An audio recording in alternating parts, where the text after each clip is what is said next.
CM Mamata Banerjee ने बंगाल को बेहाल कर दिया, लूट खाया, महिलाएं सुरक्षित नहीं हैं, लेकिन दीदी को आज भी वीआईपी ट्रीटमेंट चाहिए। उनकी गाड़ी की कोई तलाशी ना ले, उनसे कोई सवाल ना पूछा जाए, उनके काफिले को भी बस चेक ना किया जाए। बस पुलिसकर्मी, सुरक्षा बल देखे कि सीएम की गाड़ी और उनका काफिला निकला है तो बस जाने दिया जाए। ये हम नहीं कह रहे, ये ममता बनर्जी की हरकतें कह रही हैं। दरअसल 15 अप्रैल 2026 को ममता बनर्जी नेताजी सुभाष चंद्र बोस इंटरनेशनल एयरपोर्ट पहुंच रही थी। इसी दौरान केंद्रीय सुरक्षा बलों ने उनकी कार रोकने की कोशिश की। इतने में ममता दीदी भड़क गई और खिड़की खोलकर जोर जोर से चिल्लाने लगी कि तलाशी लो, मैं चाहती हूँ कि तुम ये तलाशी लो। जिसके बाद सुरक्षा बल वाले जल्दबाजी में आए। ममता ने तलाशी लेने को कहा तो वो डर कर भाग खड़े हुए।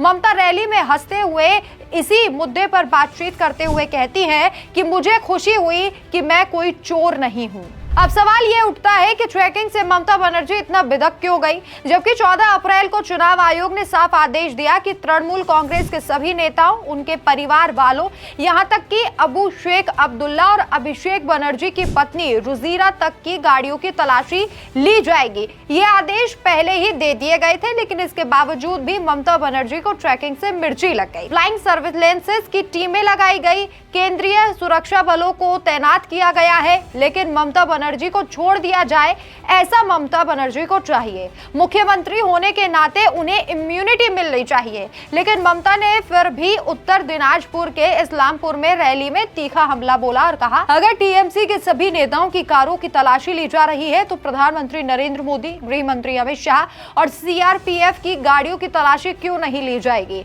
बीजेपी नेताओं की कारों की तलाशी क्यों नहीं, सिर्फ तृणमूल की ही क्यों?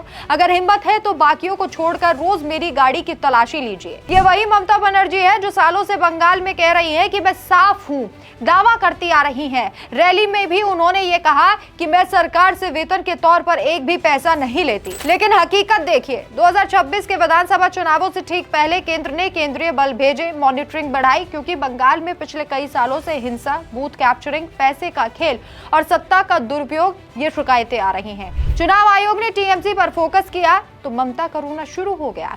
जब पूरे टीएमसी परिवार की गाड़ियों पर नजर रखी जा रही है, तब मुख्यमंत्री को छोड़ देना क्या संदेश देता है कि बंगाल में अभी भी एक ऐसा व्यक्ति है जिसके ऊपर कोई सवाल नहीं उठाया जा सकता।